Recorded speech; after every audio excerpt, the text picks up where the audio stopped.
Assalamualaikum warahmatullahi wabarakatuh. Thank you for the chance that given to us. In this chance, we would like to present and discuss about our material entitled Wawasan Nusantara sebagai Geopolitik Indonesia. But before we begin the presentation, let me introduce our member of the group.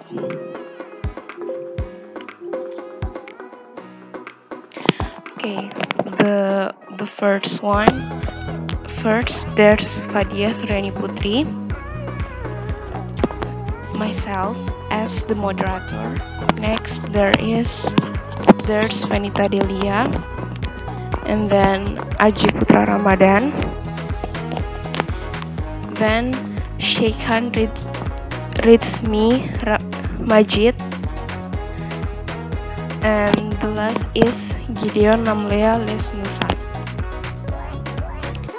As for the submaterial that we will discuss, the first one is pengertian wawasan Nusantara, hakikat wawasan Nusantara, ajaran dasar wawasan Nusantara, unsur dasar konsepsi wawasan Nusantara, dasar hukum wawasan Nusantara, wawasan Nusantara sebagai geopolitik Indonesia, konsep geopolitik atau asal istilah geopolitik, teori-teori geopolitik, paham geopolitik bangsa Indonesia, falsafah Pancasila, aspek historis, aspek geografis dan sosial budaya, aspek geopolitis dan kepentingan nasional. Okay, without any further ado, the first material will be delivered by me. So the first one is pengertian wawasan Nusantara. Jadi wawasan berarti pula cara pandang dan cara melihat. Nusantara berasal dari kata nusa dan antara. Nusa yang berarti pulau atau kesatuan kepulauan. Antara yang artinya menunjukkan letak antara dua unsur. Jadi Nusantara adalah kesatuan kepulauan yang terletak antara dua benua. Ian yaitu merupakan benua Asia dan Australia dan dua samudra yaitu Samudra Hindia dan Pasifik. Baiklah, materi selanjutnya akan dilanjutkan oleh teman saya. Terima kasih. Assalamualaikum warahmatullahi wabarakatuh. Perkenalkan, nama saya Gideon Namlea Lesnusa, Stambuk F52120007. Pada kesempatan kali ini saya akan melanjutkan pemaparan materi dari teman saya. Langsung saja kita masuk pada materi hakikat wawasan Nusantara. Hakikat wawasan Nusantara adalah keutuhan dan kesatuan wilayah nasional. Dengan kata lain, hakikat wawasan Nusantara adalah persatuan bangsa dan kesatuan wilayah. Ajaran dasar wawasan Nusantara. Yang pertama adalah landasan ideal Pancasila, yang kedua adalah landasan konstitusional UUD 1945. Unsur dasar konsepsi wawasan Nusantara. Wadah. Setelah menegara dalam Negara Kesatuan Republik Indonesia, bangsa Indonesia memiliki organisasi kenegaraan yang merupakan wadah berbagai dalam wujud suprastruktur politik. Isi adalah aspirasi bangsa yang berkembang di masyarakat dan cita-cita serta tujuan nasional yang terdapat dalam pembukaan Undang-Undang Dasar 1945. Tata laku. Tata laku merupakan interaksi antara wadah dan isi yang terdiri dari tata laku batiniah dan tata laku lahiriah. Ya baik, saya akan melanjutkan pemaparan dari teman saya. Sebelumnya perkenalkan, nama saya Sheikhan Rizmi Majid, Stambuk F52120010. Ya. Baik, pada materi selanjutnya itu adalah dasar hukum wawasan Nusantara. Pada TAP MPR nomor 4/MPR 1973 pada tanggal 22 Maret 1937. 2. TAP MPR nomor 4 pada tahun 1978 22 Maret 1978 tentang GBHN. 3. TAP MPR nomor 2 MPR 1983 12 Maret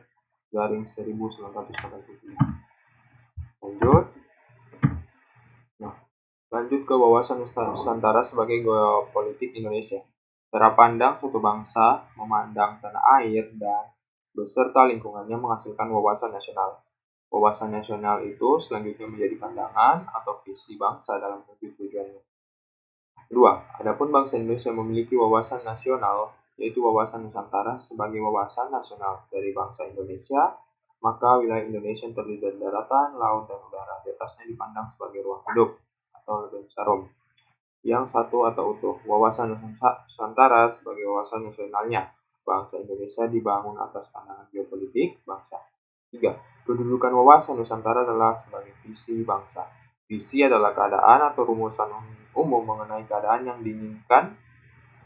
Wawasan Nusantara merupakan visi bangsa yang bersangkutan dalam menuju masa depan. Visi bangsa Indonesia sesuai dengan konsep wawasan Nusantara menjadi bangsa yang satu dengan wilayah yang satu dan utuh pula. Lanjut ke konsep geopolitik, asal istilah geopolitik. Geopolitik memaparkan dasar pertimbangan dalam menentukan alternatif kebijaksanaan nasional untuk mewujudkan tujuan tertentu. Geopolitik secara etimologi berasal dari kata geo, bahasa Yunani yang berarti bumi yang menjadi wilayah hidup, sedangkan politik dari kata polis yang berarti kesatuan masyarakat yang berdiri sendiri atau negara, dan berarti urusan politik bermakna kepentingan umum warga negara suatu bangsa. Sunarso 2006. Sebagai acuan bersama, geopolitik dimaknai sebagai kenegaraan negara yang setiap kebijakannya dikaitkan dengan masalah-masalah geografi, wilayah atau tempat tinggal suatu bangsa. Itulah dari saya yang akan dilanjutkan teman saya. Terima kasih. Ya, Assalamualaikum warahmatullahi wabarakatuh. Perkenalkan, nama saya Haji Putra Ramadan dengan NIM F521-20026. Saya akan melanjutkan apa yang teman saya bahas sebelumnya. Ya, langsung saja saya lanjut ke aspek geografis dan sosial budaya. Dari segi geografis dan sosial budaya, Indonesia merupakan negara bangsa dengan wilayah dan posisi yang unik serta bangsa yang heterogen. Keunikan wilayah dan heterogenitas itu antara lain sebagai berikut. Yang pertama, Indonesia bercirikan negara kepulauan atau maritim. Yang kedua, Indonesia terletak antara dua benua dan dua samudra. Yang ketiga, Indonesia terletak pada garis khatulistiwa. Yang keempat, Indonesia berada pada iklim tropis, yaitu dengan dua musim. Yang kelima, Indonesia menjadi pertemuan dua jalur pegunungan, yaitu Sirkumpasifik dan Mediterania. Aspek geopolitis dan kepentingan nasional. Prinsip geopolitik bahwa bangsa Indonesia memandang wilayahnya sebagai ruang hidupnya.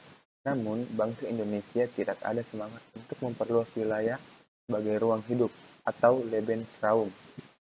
Salah satu kepentingan nasional Indonesia adalah bagaimana menjadikan bangsa dan wilayah negara Indonesia senantiasa satu dan utuh. Kepentingan nasional itu merupakan turunan lanjut dari cita-cita nasional, tujuan nasional maupun visi nasional. Kesimpulannya, wawasan Nusantara adalah kesatuan dan keutuhan nasional. Geopolitik sendiri adalah sistem politik yang didorong oleh aspirasi nasional geografik. Dalam mencapai tujuan nasional, maka geopolitik diperlukan menjadi wawasan Nusantara. Dengan diwujudkan sebagai kesatuan politik, ekonomi, sosial budaya, dan pertahanan keamanan. Kesatuan ini dilakukan dengan cara desentralisasi dalam penyelenggaraan pemerintahan. Ya, saya rasa cukup dari saya, akan dilanjutkan oleh teman saya. Terima kasih. Assalamualaikum warahmatullahi wabarakatuh. Assalamualaikum warahmatullahi wabarakatuh. Perkenalkan, nama saya Venita Delia, NIM saya F521-20004. Saya akan melanjutkan pemaparan materi yang telah dijelaskan teman saya. Materi pertama yang akan saya bawakan yaitu mengenai teori-teori geopolitik. Menurut Friedrich Ratzel pada tahun 1844 hingga 1904 berpendapat bahwa negara itu seperti organisme yang hidup. Negara identik dengan ruangan yang ditempati oleh sekelompok masyarakat atau bangsa. Pertumbuhan negara mirip dengan pertumbuhan organisme yang memerlukan ruang hidup atau Lebensraum yang cukup agar dapat tumbuh dengan subur. Selanjutnya, teori geopolitik menurut Rudolf Jelen pada tahun 1964 hingga 1922 melanjutkan ajaran dari Ratzel tentang teori organisme. Berbeda dengan Ratzel yang menyatakan negara seperti organisme, maka ia menyatakan dengan tegas bahwa negara adalah suatu organisme, bukan hanya mirip. Negara adalah satuan dan sistem politik yang menyeluruh yang meliputi bidang geopolitik, ekonomi politik, demopolitik, sosial politik, dan kratopolitik.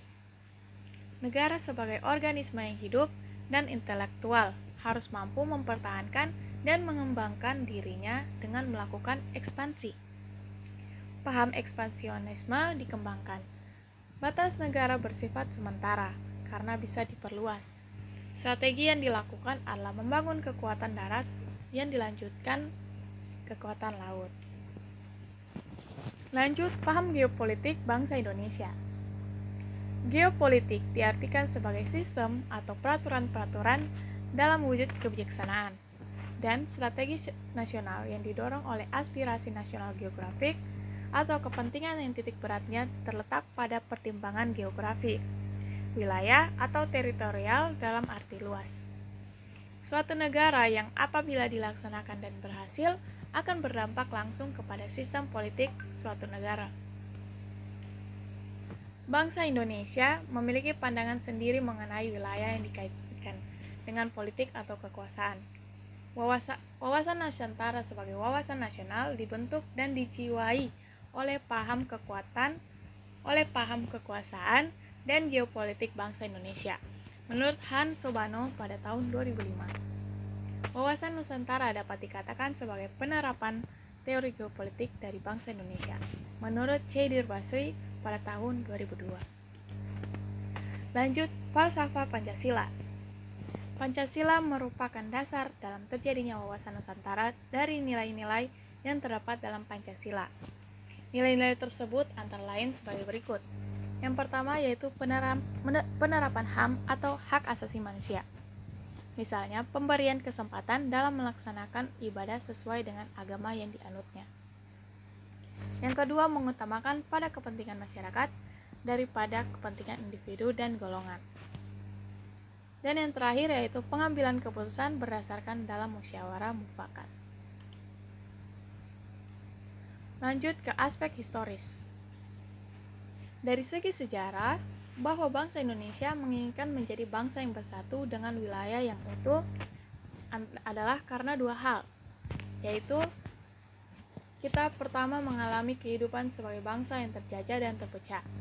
Kehidupan sebagai bangsa yang terjajah adalah penderitaan, kesengsaraan, kemiskinan, dan kebodohan. Penjajahan juga menciptakan perpecahan dalam diri bangsa Indonesia. Politik Divide et Impera. Dengan adanya politik ini, orang-orang Indonesia justru melawan bangsanya sendiri. Dalam setiap perjuangan melawan penjajah selalu ada pahlawan, tetapi juga ada pengkhianat bangsa. Yang terakhir yaitu kita pernah memiliki wilayah yang terpisah-pisah. Secara historis, wilayah Indonesia adalah wilayah bekas jajahan Belanda. Sebagai bangsa yang terpecah-pecah dan terjajah, hal ini jelas merupakan kerugian besar bagi bangsa. Inilah peta ordonansi pada tahun 1937. Yang kita ketahui bahwa ordonansi adalah peraturan pemerintah, surat perintah, ataupun peraturan kerajaan.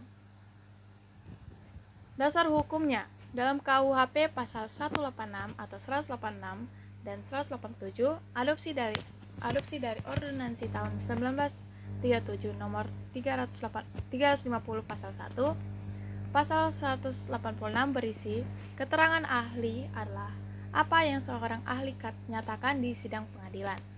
Pasal 187C, surat keterangan dari seorang ahli yang dimuat pendapat berdasarkan keahliannya mengenai sesuatu hal atau sesuatu keadaan yang diminta secara resmi daripadanya. Lanjut ke peta deklarasi Juanda. Inilah peta deklarasi Juanda, di mana deklarasi Juanda ini dicetuskan pada tanggal 13 Desember 1957 oleh Perdana Menteri Indonesia Juanda Kartawijaya. Deklarasi yang menyatakan kepada dunia bahwa Laut Indonesia adalah termasuk laut sekitar. Di antara adalah di dalam Kepulauan Indonesia menjadi satu kesatuan wilayah NKRI. Bisa kita lihat di sini ada beberapa kepulauan Indonesia yang menjadi satu kesatuan wilayah NKRI. Dan yang terakhir yaitu peta wilayah menurut ZEE atau zona ekonomi eksklusif. Di mana zona ekonomi eksklusif atau ZEE ini adalah zona yang luasnya 200 mil laut dari garis dasar pantai. Yang mana dalam zona tersebut sebuah negara pantai mempunyai hak atas kekayaan alam di dalamnya dan berhak menggunakan kebijakan hukumnya, kebebasan bernavigasi, terbang di atasnya, ataupun melakukan penanam kabel dan pipa. Konsep dari ZEE ini muncul dari kebutuhan yang mendesak. Sekian pemaparan materi dari saya. Selanjutnya akan dilanjutkan oleh teman saya. Saya Finita Delia dengan NIM F52124. Sekian dan terima kasih. Okay, discussing about wawasan Nusantara sebagai geopolitik Indonesia brings us to the end of our presentation. So if there are any mistaken and error in words, we welcome of any suggestion, correction, and also question related to our topic. We sincerely appreciate your attention. Thank you so much for your attention and interest. Wassalamualaikum warahmatullahi wabarakatuh.